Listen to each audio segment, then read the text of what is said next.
Okay. Okay, Jason, stuff you got to know before you go being Mr. Flipper. Yeah, The appraiser yeah.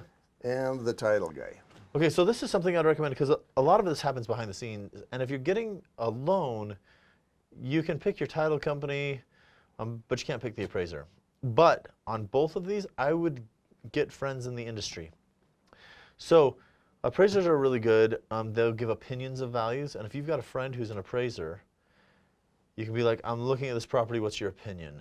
And like he may not do a full appraisal for you. I mean, you could pay him for it if you wanted, but especially the really good ones. I've got a few really good appraisers that do a lot of appraisals, and they can tell you, I mean, just like the agent, okay, this is what the area is like, this is something, but the appraisers can be like, this age of home, this is what I think, right?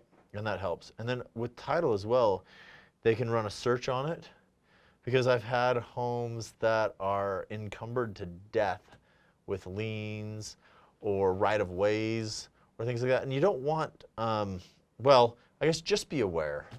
Just be aware that the power company has an easement smack through the middle of your property, and if they want, they can put a power pole through the house, right? Like that I've heard of a home, I didn't do the loan on it, but I've heard of a home that, I mean, the house is on the easement. And legally, they can come through and clear their easement. So, like, they had an arrangement worked out and stuff like that. But know what's going on in the property, who owes who money. The worst one I ever saw was there was a guy involved in a pyramid scheme. He made a ton of money. He knew he was going to get busted. So he bought a house for his parents. They moved in, and then people came after him for money. So he deeded the house to the people he owed money to. But he didn't tell anybody. Didn't tell anybody the whole story. And so it came time to sell the house, and the parents wanted to sell the house, but they didn't own the house. And they were under the impression that this company would give it back and they could pay out the company money. But anyway, it was all messed up. And title actually, we tried for a while to get it squared away. But in the end, people who wanted money wanted a lot more money than they thought they wanted, and it halted the sale because the people selling the home didn't own the home. But like, there's crazy stuff that can happen with title. So just make sure who owes who what and who owns the home. This is a completely non-related story, but I'm going to tell it anyway. Okay.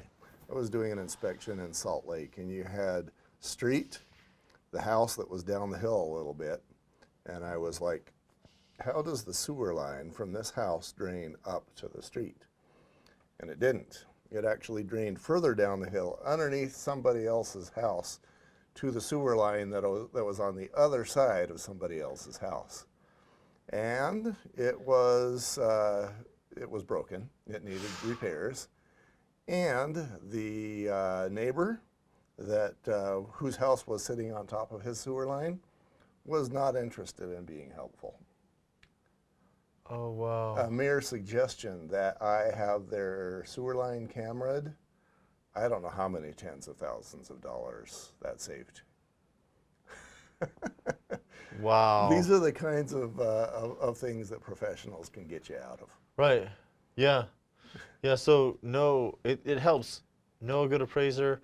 Like, you won't be able to pick the appraiser when you do it. Or have an appraisal ordered, most lenders won't allow that appraisal to be used because it's not compliant.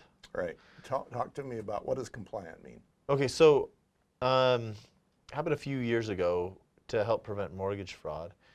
The federal government put out a regulation that says appraisals must be ordered through an appraisal management company at random.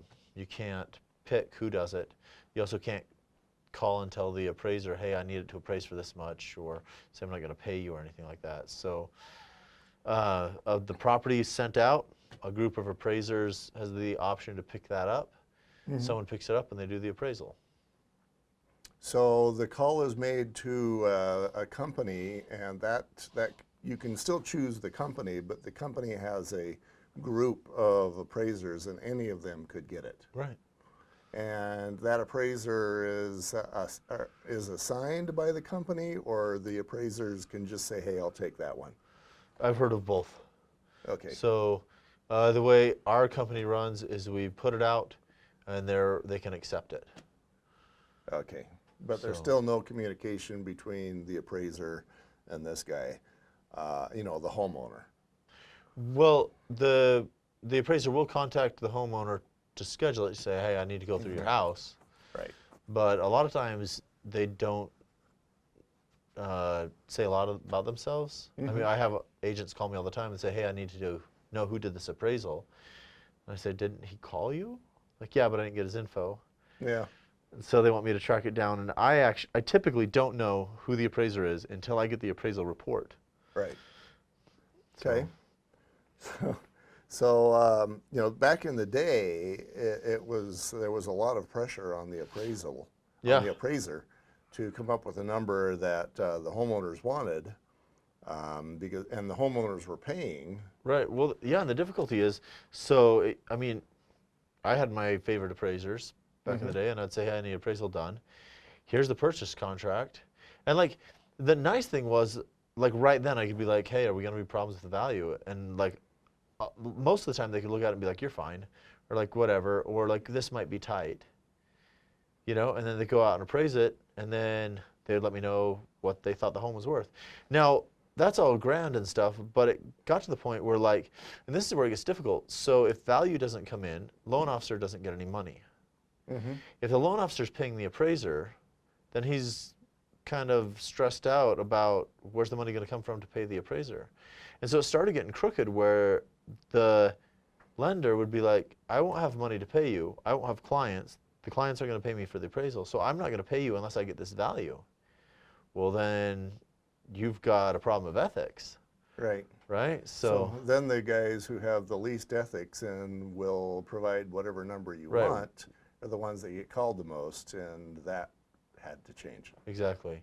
And that actually really doesn't serve anyone well in the long run, because you're buying a home, you want to buy the home, you think it's a good value, but it turns out that it's really not. But the appraiser, because he wants to make the deal work, you know, gives it a value.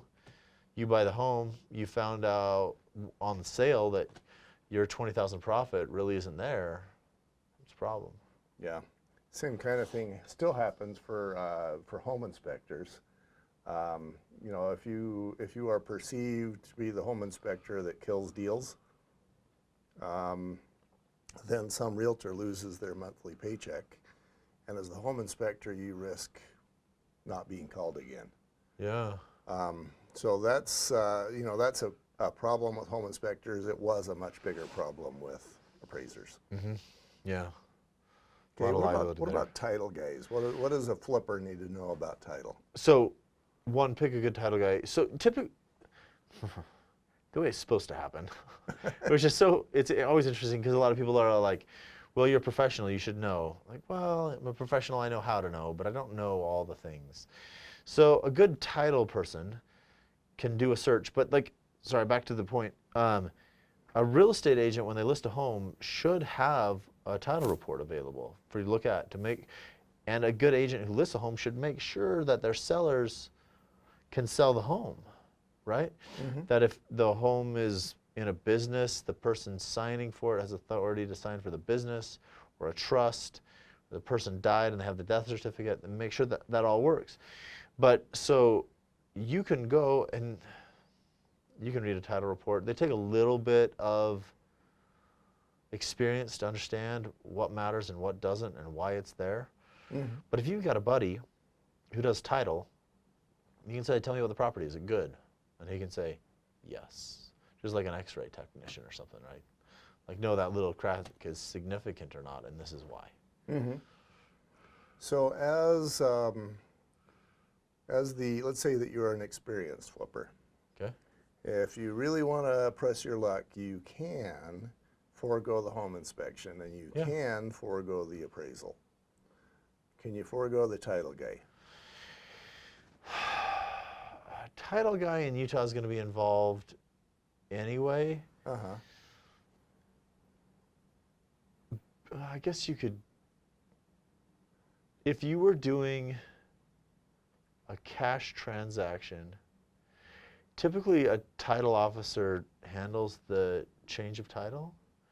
I think you can use an attorney, but this is like outside of my realm of expertise. But it's like, why? Yeah. Why Okay. would you do this? It's really risky. So what title insurance covers, and on the lending side, there's two types of title insurance. There's an owner's policy and a lender's policy, and they insure the lender and the owner. So the lender's title policy confirms that that lender is in first position. Not necessarily there's not anything else there, but if this goes south, the lender gets their money before anybody else does, right? Right. First position. The owner's policy makes sure that there's no encumbrances that are going to mess with the owners from that date moving forward. Because liens on title happen at a certain date, and then they're paid. So if I buy a house today, they'll guarantee from that point back through time, I've got clear title. So someone comes in and says, hey, actually this guy owes me money, I have a lien on title, you got to pay the money. Title insurance covers that, right? Not moving forward, because the second you own the property, you can do whatever you want and put liens on the title, and they say, well, that's your own fault. Right. So yeah, that's what title insurance does. And it's like, if you don't have a lender, you don't need a lender's policy. If you don't want an owner's policy, you don't need it. Even in the contract, the Utah State real estate purchase contract, it says that it's customary that the seller will pay for the owner's policy, but you can take that out. Like, as a lender, I don't care if there's an owner's policy there. You must have a lender's policy, but you don't use a lender, you don't need that. But it's a good safety precaution. Got it. Thanks, Jason. Yeah.